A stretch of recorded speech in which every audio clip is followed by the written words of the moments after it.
Hello and welcome to another episode of the Theodore Roosevelt Show. I'm Petty Officer Flood. Thank you for joining us. Behind me, Weapons Department is working diligently with the ordnance on load, and we'll get more on that later. We wanted to start this episode off with something that happened on the last underway. The ship took a little time out of its day to honor one of our fallen shipmates, so check out this piece put together by the Theodore Roosevelt Media Department. The model sailor of the Navy. The best LPO I ever had, hands down. A great human being. It is with honor and humility that USS Theodore Roosevelt has the privilege to commit to the sea Interior Communications Electrician First Class Letitia Jones, our shipmate.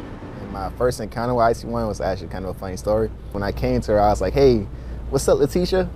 And we expect everyone to laugh except her. And she was like, "That's not my name, but you can call me IC-1. We got a stiff one, pretty much." But she wasn't stiff, she was just very professional. And we soon learned she was a very caring person, and she really cared for us, and she was a very hard worker. She was really Navy, but that was her job, and she took it really serious. When it came to us, we saw very quickly, like, she really cared about us on every level. She had plenty of young sailors that she treated like those were her children, and she wanted the best for them. At all the time. She would just come in, she would bring us these breakfast burritos. She would make them herself, and they were awesome. She'd bring us food, she'd bring us all kinds of stuff in just to help get us motivated in the morning and to come to work and try to have a good time.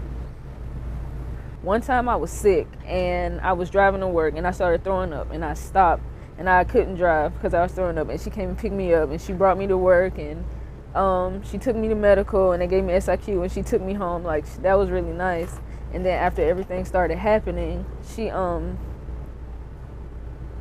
was sick. She had lost her hair and everything. And it was sad, but she still came to the ship and she brought us stuff. Like, she wasn't worried about her. She was still worried about us, even though she was going through what she was going through. Today was her first time being underway on board the TR. You know, that was something she always wanted to do. Even for the ship to be able to do this is just a great honor in her behalf. She was very caring.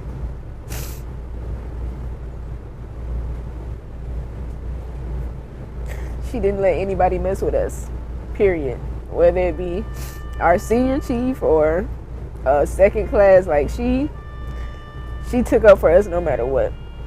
So she was a great person. If I could meet another person like that in my life, in the Navy or in the real world, like, I feel I was blessed to have her. Like, there would never ever be another person, I believe, that I come close to having the character that she had, and was the person, that's a graver person that she was.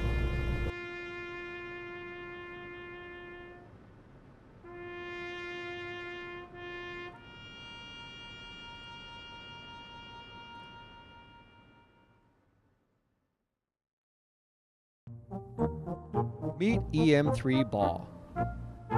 He works in reactor. Uh-oh, he needs a TLD to go in there. Oh look, he's good to go. Have fun at work, EM3. It's simple.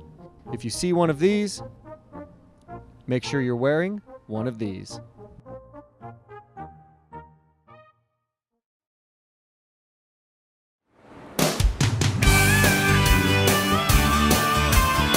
Part 2 is command readiness and training. What it means to the ship, it's our proficiency in readiness, and it's our ability to integrate with the air wing.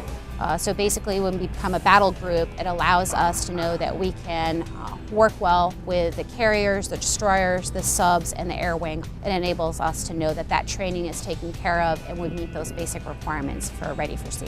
What Part 2 is when we have a float training group, which is also known as ATG, to come on board. And what they do, they evaluate the training team that we have in Decade that uses for ASCII Firefighter or General Locker, and make sure that we're training the crew correctly to combat casualties on board the ship when we're out to sea like we are right now. How CARD 2 makes us better is that it looks at what we're doing good, but most importantly, it looks for our flaws. And where we can find our flaws and we can accept our flaws is we then can make changes, adjustments, find our weaknesses, and strengthen ourselves to our weaknesses to make ourselves better. We executed it in a fashion that said that we're ready to go to sea. Not only ready for sea, but we're ready for deployment and we're ready to start working with the Air Wing.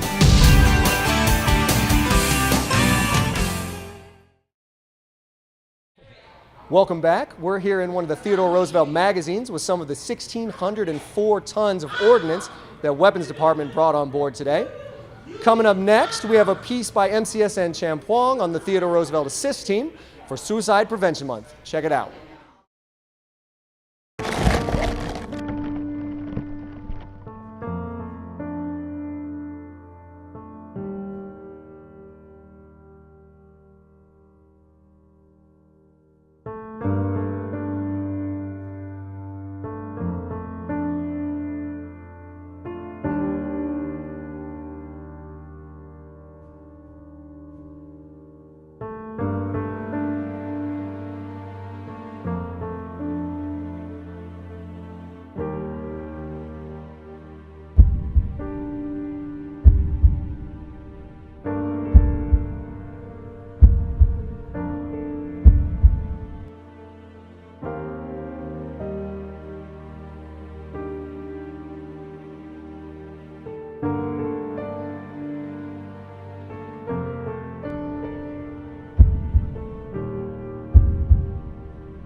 The role of the assist person is that person that somebody would go to if, hey, I'm having suicidal thoughts, or I'm thinking about it, or I have a friend that is thinking about it. Or our role is also to make people aware of what to look for and how to look for it, how to approach people about the situation, because everybody sees something different.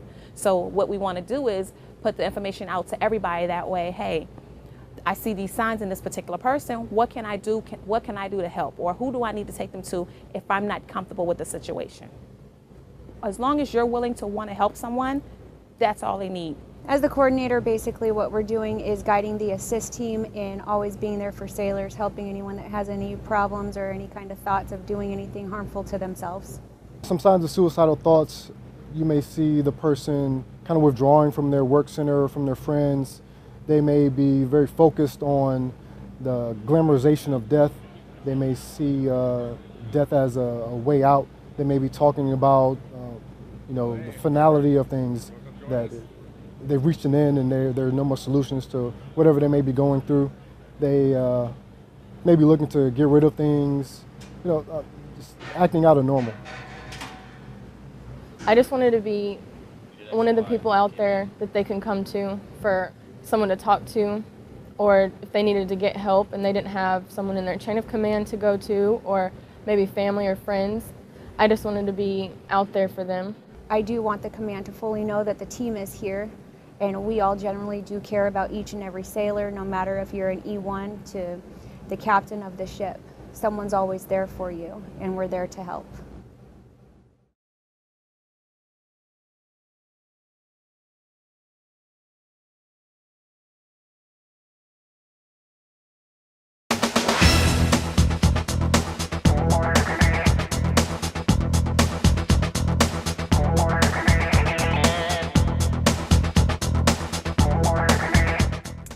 Hello shipmates and welcome to the Serious News. My name's MCSN Lindstrom. This has been a busy month of April, so sit down, kick your feet up, and let's get serious. Around the Easter holiday, sailors on board Theodore Roosevelt participated in 2 Easter egg hunts. The first was with the Program for Educating Exceptional Preschoolers, or PEEPS, and the second was hosted by the 2nd Class Petty Officer Association at Captain Slade Cutter Park. Both included fun Easter activities for children of all ages. The aircraft carrier USS Harry S. Truman returned to home port after a 9-month deployment in support of 5th and 6th Fleet areas of responsibility. Now let's take a quick peek at their parking job.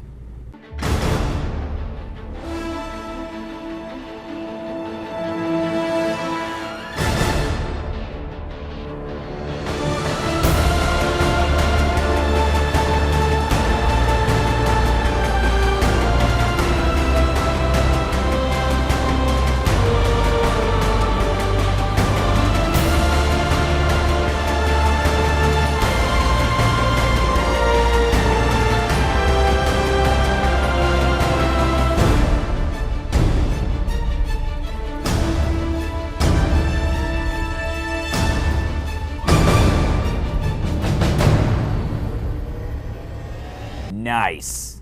Welcome home, shipmates. In honor of Sexual Assault Prevention and Response Month, sailors on board Theodore Roosevelt made pledges to help stop sexual assault. To show my support, I pledge to not be a bystander nor turn a blind eye to any sexual assault. Theodore Roosevelt's biggest Eagles fan, former Big XO Captain Mark Colombo, recently departed the ship, moving on to bigger and better things as the commanding officer of the USS Mount Whitney. We wish him the best of luck for all the right reasons. Theodore Roosevelt's deck department recently conducted an anchor drop. Check out our port anchor as it takes a plunge.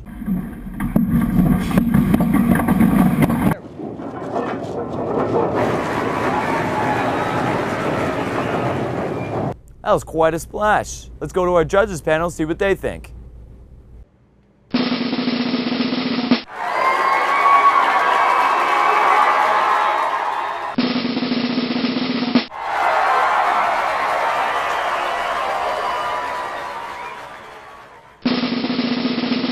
Oh! Ooh, so close to perfect. Good job, shipmates. Well, that concludes this edition of the Serious News. Thank you all for tuning in. My name's MCSN Lindstrom. We'll see you next time.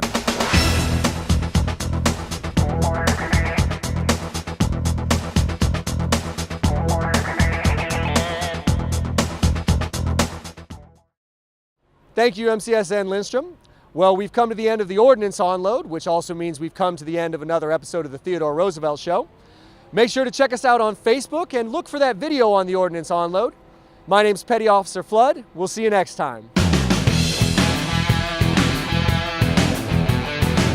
1,604 tons of ordnance that Weapons Department... I need water.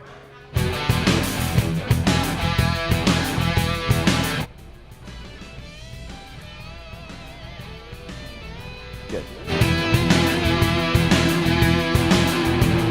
Master Chief Mumford with a word for the ship. If you ain't ordnance, you ain't.